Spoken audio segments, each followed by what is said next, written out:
할렐루야. 오늘도 거룩하고 복된 날, 주의 전에 나오신 사랑하시는 성도님들을 축복합니다. 오늘은 요한계시록 9장 7절에서 12절 말씀을 본문으로 항충들의 모양은 이란 제목으로 말씀의 은혜를 나누겠습니다. 폭염과 열대야의 날씨가 계속되고 있지만 이제 입추가 지나고 바람결이 좀 틀려졌음을 우리가 피부로 느끼게 됩니다. 가을이 오고 있습니다. 조금만 더 여름을 잘 이겨내고 하나님의 은혜 가운데 승리하는 우리가 되기를 축복합니다. 예수님은 밤모섬의 유배를 향하고 있던 요한을 하늘로 모셨습니다. 그러나 예수님은 요한에게 장차될 일을 미리 한상으로 보여주셨습니다. 요한은 한상 가운데 어린 양이신 예수님이 하나님의 오른손에 있는 두루마리를 취하시는 것을 보았습니다. 두루마리는 7인으로 봉해졌습니다. 예수님은 두루마리를 봉하고 있는 7인들을 차례대로 떼셨습니다. 그때마다 그 안에 기록된 각종 재앙들이 땅에 거하는 사람들에게 내려졌습니다. 요한계시록에서 땅에 가는 자들, 땅에 가는 사람들은 불신자들, 예수님을 믿지 않은 사람을 가리킵니다. 예수님이 마지막 7죄인을 떼셨습니다. 그러자 하나님 앞에 서 있는 7 천사들이 하나님께로부터 각기 하나씩 나팔을 받았습니다. 7 천사들이 각자의 나팔을 차례대로 불 때마다 또다시 1년의 새로운 재앙들이 땅에 거하는 자들에게 내려졌습니다. 첫째 천사로부터 넷째 천사가 나팔을 불 때까지는 각종 재앙이 자연세계에 임했습니다.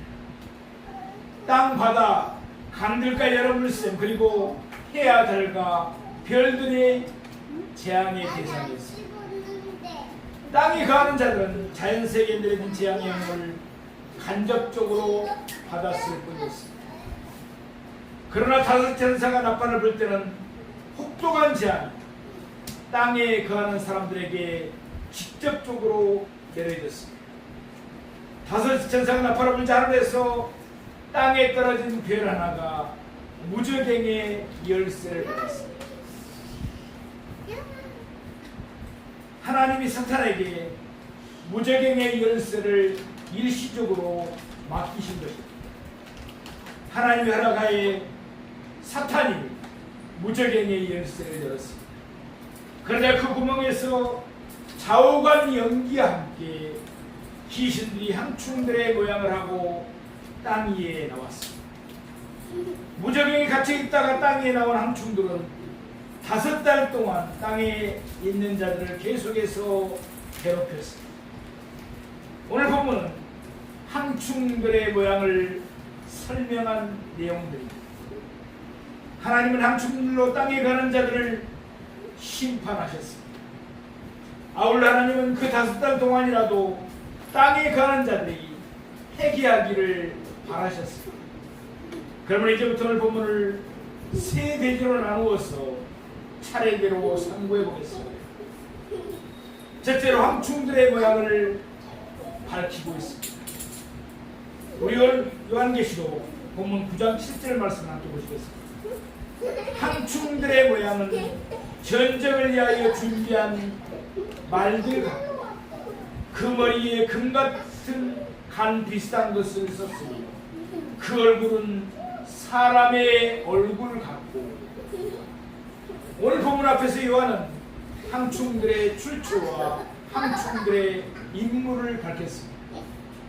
항충들은 무저갱에서 나왔습니다. 그들의 임무는 5달 동안 땅에 거하는 사람들을 괴롭히는 것이었습니다. 이제 요한은 그 관상으로 본 항충들의 모양을 여러 가지로 밝히고 있습니다. 오늘 보면 7절 이하 10절에서 요한은 같다 또는 비슷하다라는 하다라는 단어를 9번이나 사용하고 있습니다. 그러니까 요한은 항충들의 모양을 정확하게 묘사할 수가 없었던 것입니다. 요한이 항사가 본 항충들의 실상은 항충들의 모양을 한 귀신들이었기 때문입니다. 그러면 오늘 본문에서 요한은 자신이 본 항충들의 모양을 대부분 상징적인 방법으로 묘사하고 있습니다. 오늘 본문에서 요한은 항충들의 모양을 9가지로 나누어 묘사하고 있습니다. 요한이 본 항충들의 모양은 너무도 기괴하고 섬뜩했습니다. 첫째, 전쟁을 위하여 준비한 말들 같았습니다. 항충들은 땅에 가는 자들을 괴롭게 할 준비가 갖춰졌습니다. 그들은 전쟁을 위하여 준비한 말들처럼 덩치도 크고 수도 많았던 것입니다. 또한 재빠른 속도로 달려나가서 땅에 가는 자들을 사정없이 공격했습니다. 둘째, 그 머리에 금같은 간 비싼 것을 썼습니다. 본시 이기는 자가 머리에 금빛 나는 면류관을 쓰게 되었습니다. 따라서 이는 땅에 가는 자들이 항충들을 당해낼 재간이 없음을 뜻합니다.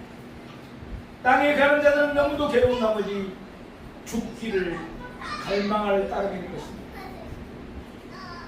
셋째, 그 얼굴은 사람의 얼굴 같았습니다.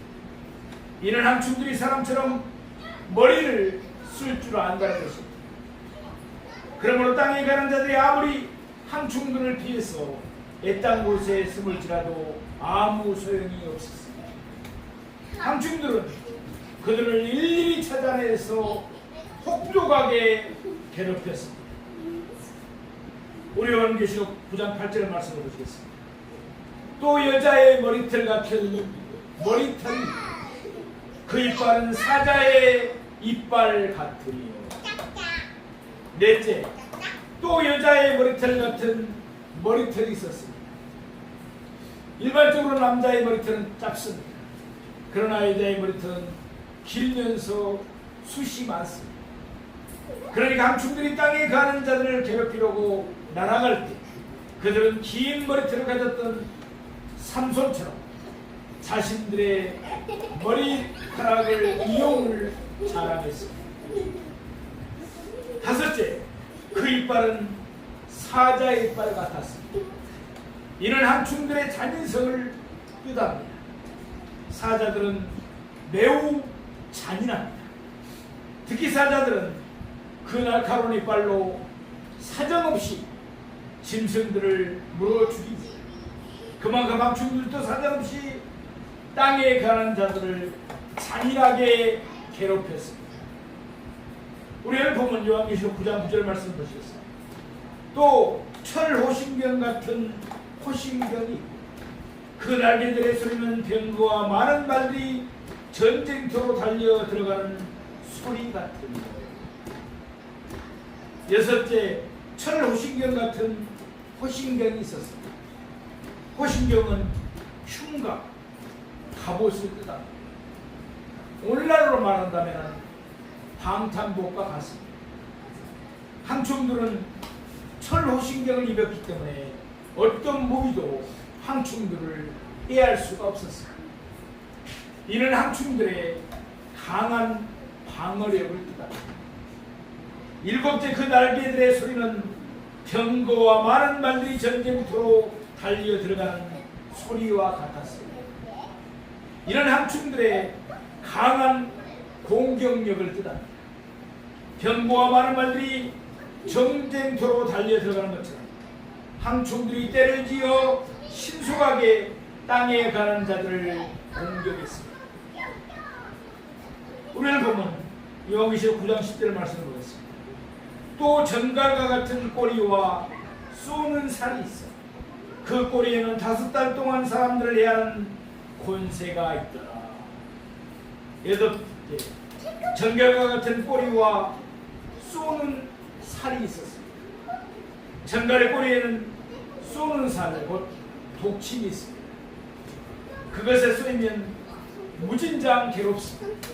마찬가지로 황충들은 정갈과 같은 꼬리에 쏘는 살이 있어서 그곳으로 땅에 있는 자들을 계속해서 쏘았습니다. 큰 고통을 가했던 것입니다. 아홉째, 그 꼬리에는 5달 동안 사람들을 해하는 권세가 있었습니다. 이때 사람들은 이마에 하나님의 인침을 받지 않은 사람들, 곧 땅에 가는 불신자들을 가리킵니다. 황충들은 그들을 죽이지는 못했습니다.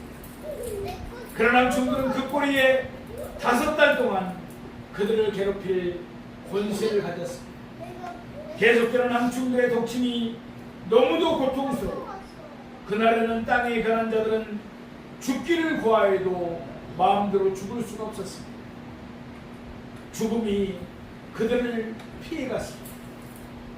지금까지 요한은 황충들의 모양, 곧 무저갱에서 나온 귀신들의 모양을 9가지로 나누어 자세하게 묘사했습니다. 요한은 자신의 상상력을 발휘해서 황충들의 모양을 그려낸 것입니다. 요한은 자기가 본 것을 충실하게 다 그대로 증언하였습니다.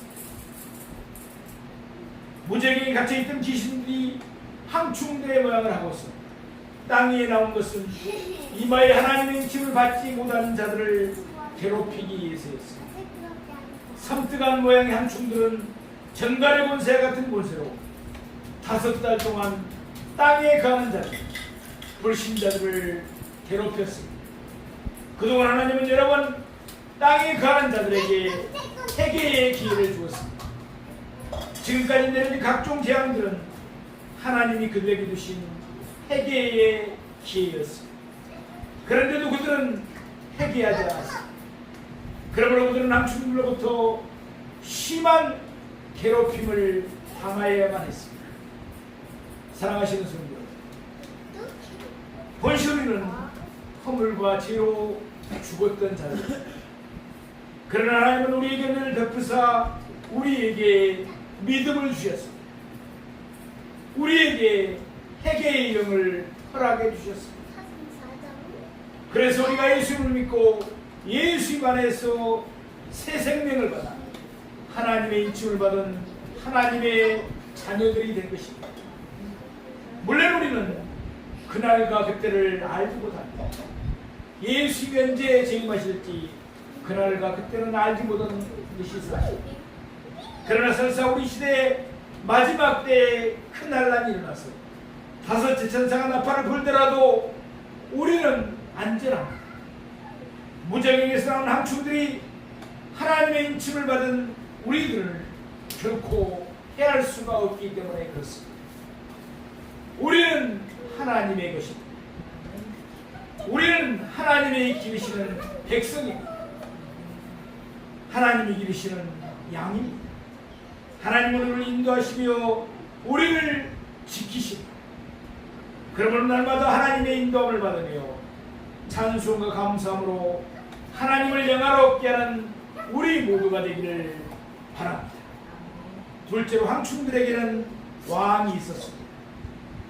오늘 본문 요한계시록 9장 11절 말씀을 보시겠습니다. 그들에게 왕이 있으니 무저갱의 사자, 히브리어로는 그 이름이 아마존이요 헬라어로는 그 이름이 아볼몬이더라. 그들에게 왕이 있습니다. 벌에게는 우리가 잘 아는 대로 여왕벌이 있습니다. 개미에게도 여왕개미가 있습니다. 그러나 황충 곧 메뚜기에는 왕이나 여왕이 없습니다. 잠언서 30장 27절 말씀입니다. 임금이 없으되 다 때를 지어 나아가는 메뚜기와 이와 같이 황충에게는 임금이 없습니다. 그러나 무저갱에서 땅에 나온 황충들에게는 왕이 있었습니다. 그들은 땅의 풀이나 푸른 것이나 각종 수목을 행하는 곤충들이 아니었기 때문입니다. 그들은 자연적인 존재가 아니라 초자연적인 존재였던 것입니다. 그들의 실체는 황충들의 모양을 한 귀신들이었습니다. 그러므로 무저갱에서 나온 황충들에게는 왕이 있었습니다. 천사들에게는 우리가 잘 아는 대로 조직과 서열이 있습니다. 마찬가지로 귀신들에게도 조직과 서열이 있습니다. 그러니까 함충들에게 있는 왕은 무적행에서 갇힌 귀신들 중에서 서열이 가장 높은 우두머리 귀신이었습니다. 애굽에 내려진 열압재앙에서 보듯이 임금이 없는 메뚜기들도 애굽이 망할 정도로 피해를 크게 애굽에 입혔습니다. 하물며 무적에게서 난 황충들에게는 그들을 통솔하라는 왕이 있었습니다. 그러니 그들의 땅에 가는 자들에게 입힐 해는 힘이 막대할 수밖에 없습니다. 이에 상충들에게는 왕의 정체를 설명하고 있습니다. 무적행의 사자, 그런 무적행의 사자였습니다. 그러니까 그런 무적행에 갇혀있던 귀신들 중에서 가장 서열이 높은 자였던 것입니다. 우두머리였습니다. 따라서 이때 함충들에게 있는 왕은 사탄을 가리킨다고는 볼 수 없습니다. 무적행에 갇힌 귀신들은 전혀 활동을 할 수가 없습니다. 그러나 사탄은 무적행에 갇히지 않았기 때문에 지금도 끊임없이 활동하고 있습니다. 그러나 이 세상의 임금이요 공중의 권세 잡은 자입니다. 그런 지금도 우는 사자와 같이 다니며 삼킬 자를 찾고 있습니다. 욥기를 보면 사탄은 2번씩이나 하늘로 올라가서 하나님 앞에서 욥을 참소했습니다. 마찬가지로 요한계시록 9장 1절 말씀을 보면 사탄은 하늘에 계신 하나님에게서 무적행의 열쇠를 받았습니다. 그러나 사탄은 하나님의 허락하에 땅 위에서 땅 아래에 있는 무적행을 열었습니다. 요한계시록 20장을 보면 큰 한란 위의 성도들은 그리스도와 더불어 1000년 동안 암노릇합니다. 그 1000년 동안 사탄은 무적행에 던져집니다. 1000년 후에 사탄은 잠시 풀려나서 마지막 발버둥을 치지만 곧 불과 유황못에 던져져서 세세토록 밤낮 괴로움을 당합니다. 계속해서 요한은 함충들에게 있는 왕의 이름을 밝히고 있습니다. 오늘 본문 11절 후반부 말씀을 다시 한번 보겠습니다. 히브리어로는 그 이름이 아마도니, 헬라어로는 그 이름이 아볼론이더라. 아마돈이나 아볼론이나 둘 다 그 이름의 뜻은 파괴자 또는 파멸자입니다. 천사에게도 이름이 있습니다. 예컨대 성경에는 2 천사의 이름이 나오고 있습니다. 우리가 잘 알고 있는 대로 가브리엘과 미가엘입니다. 천사 가브리엘은 히브리어로 하나님의 사람이라는 뜻입니다. 그리고 천사 미가엘은 역시 히브리어로 하나님과 같은 자 누구이냐라는 뜻입니다. 마찬가지로 황충들의 왕도 이름이 있습니다. 요한은 그 이름을 히브리어와 헬라어로 동시에 밝히고 있습니다. 히브리어를 쓰는 유대인 중에서도 또한 헬라어를 쓰는 이방인 중에서도 요한의 증거를 읽고 들으면서 회개하고 구원을 받아야 할 자들이 있었기 때문입니다. 함충들의 양은 그 이름의 뜻 그대로 황충들을 이끌고 땅에 가는 자들을 심신을 파괴하며 파멸의 지경에 몰아갔습니다. 그때 땅에 가는 자들은 너무도 고통스러워 죽기를 원하지만 죽지를 못했습니다. 죽음이 그들을 피하여 갔기 때문에 그렇습니다. 왜 땅에 가는 자들이 무적행에서 난 함충들로부터 그토록 극심한 고통을 당하여야만 했습니다. 거듭되는 경고와 심판에도 불구하고 회개하지 않았기 때문입니다. 예수를 믿으면 모든 죄를 사함받고 구원을 받는 자는 복음을 그들은 받아들이지 않았습니다. 에스겔에서 18장 23절 말씀처럼 하나님은 악인들이 죽는 것을 조금도 기뻐하지 아니하십니다. 그러므로 에스겔에서 18장 31절 말씀처럼 하나님은 회개하지 않는 악인들을 향하여 탄식하시면서 말씀하십니다. 너희가 어찌하여 죽고자 하느냐. 하나님은 모든 사람이 구원받기를 원하십니다. 만일 땅에 가는 자들 회개하고 예수님을 영접하면 그들의 모든 죄가 예수님의 피로 깨끗하게 씻겨지는 줄로 믿습니다. 그들은 흰옷을 입고 손에 종려나무를 들고 하나님의 보좌 앞과 어린 양 앞에서 세 세트로 큰 소리로 찬송할 것입니다. 하나님은 요한을 파수꾼으로 세우셨습니다. 그러므로 요한은 자신이 본 것을 다 증언하였습니다. 이제 예수님은 우리를 이 시대에 파수꾼으로 세우셨습니다. 그러므로 요한을 통해 보고 들은 것을 우리는 우리의 주변 불신자들에게 다 증언하는 것이 우리의 사명인 줄로 믿습니다. 때를 얻든지 때를 못 얻든지 저들이 듣든지 듣지 아니하든지 예수님을 복음을 날마다 증거하는 우리 모두가 되기를 바랍니다. 셋째로 첫째하는 지나갔습니다. 우리 요한계시록 9장 12절 말씀을 함께 보시겠습니다. 첫째하는 지나갔으나 보라 아직도 이후에 하 둘이 이르리로다. 첫째하는 지나갔으나 무적에게서 나온 함충들은 5달 동안 땅에 가는 자들을 극심하게 괴롭혔습니다. 이제 그들의 임무는 끝이 났습니다. 그러므로 그들은 다시금 무적행으로 던져져서 심판날까지 갇혀져야만 했습니다. 이로써 첫째하는 지나갔습니다. 그러나 이로써 땅에 가는 자들에 대한 심판이 모두 끝나는 것은 아니었습니다. 보라 아직도 이후에 하두이 이르리로다. 아직도 둘째와와 셋째아가 땅에 가는 사람들을 기다리고 있었습니다.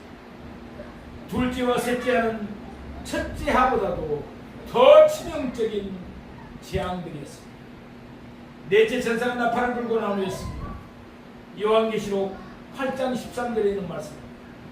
내가 또 보고 들으니 공중에 날아가는 독수리가 큰 소리로 이르되 땅에 사는 자들에게 하가 있으니 이는 새 천사들이 불어야 할 나팔 소리가 남아있음이로다 하더라. 넷째 나팔의 심판이 끝난 후였습니다. 공중에 날아가는 독수리의 진을 땅에 사는 자들에게 3번의 하가 있을 것이라고 경고했습니다. 그 3번의 하는 남은 새 천사들이 각기 나팔을 불 때마다 땅에 가는 자들에게 이르게 되어 있습니다. 그러니까 5째 천사가 나팔을 불었을 때 첫째아가 땅에 가는 자들에게 내려졌습니다. 그 내용은 무적행에서 항충들의 모양을 하는 귀신들이 나와서 5달 동안 땅에 가는 사람들을 죽이지는 않고 몹시 괴롭게만 한 것이었습니다. 이어서 6째 천사가 나팔을 불자 둘째아가 땅에 가는 자들에게 이르렀습니다. 6째 나팔의 심판이 끝났을 때입니다. 요한계시록 11장 14절에 있는 말씀입니다. 둘째아는 지나갔으나 보라 셋째아가 속히 이르리로다. 이처럼 6째 나팔의 심판이 둘째하였습니다. 마지막 7째 천사가 나팔을 불자 7 천사가 하나님의 진노가 가득히 담긴 7 대접을 받았습니다. 7 천사가 각기 대접을 쏟을 때마다 1년에 극심한 재앙들이 땅에 가는 자들에게 임하였습니다. 그러니까 7째 나팔의 심판이 바로 셋째 하였습니다. 그러면 왜 땅에 가는 자들에게 계속해서 무서운 하가 이르렀습니까? 그들이 계속해서 회개하지 않았기 때문입니다. 그들의 마음이 안약하여 하를 당하면서도 회개하지 않았습니다. 어쩔 수 없이 그들은 계속해서 하나님의 심판을 당할 수밖에 없었습니다. 사랑하시는 성도 여러분, 우리가 잊지 말아야 할 사실이 있습니다. 하나님은 단 한 번의 심판으로도 얼마든지 그들을 다 멸하실 수가 있습니다. 그러나 하나님은 세 번의 하가 차례대로 그들에게 이르게 하였습니다. 이것은 전적으로 하나님의 긍휼이요 자비입니다. 하나님은 그들이 회개하고 하나님이 보내신 독生예수님을 믿어 구원받기를 바라셨습니다. 그들이 회개하면 어린 양 예수님의 피가 그들의 모든 죄를 씻을 것입니다. 그러나 그들은 회개하지 않았습니다. 그러므로 그들은 계속해서 화를 당할 수밖에 없었습니다. 하나님은 긍휼이 많으시고 은혜로우시며 노하기를 더디하십니다. 인자하심이 풍부하십니다. 하늘이 땅에서 높음같이 하나님의 인자하심은 크고도 무한합니다. 따라서 우리가 회개하면 동이새에서 먼 것 같이 하나님이 우리의 죄가를 우리에게서 멀리 옮기십니다. 우리의 마음도 안고해서 하나님의 말씀을 거부하려고 들지는 않습니다. 마음을 열고 하나님의 말씀을 즐겨 충종하는 우리가 되기를 바랍니다. 날마다 힘써 말씀을 읽고 듣고 지켜서 하나님이 주시는 풍성한 복을 날마다 누리며 살아가는 우리 모두가 되시기를 주님의 이름으로 축원합니다.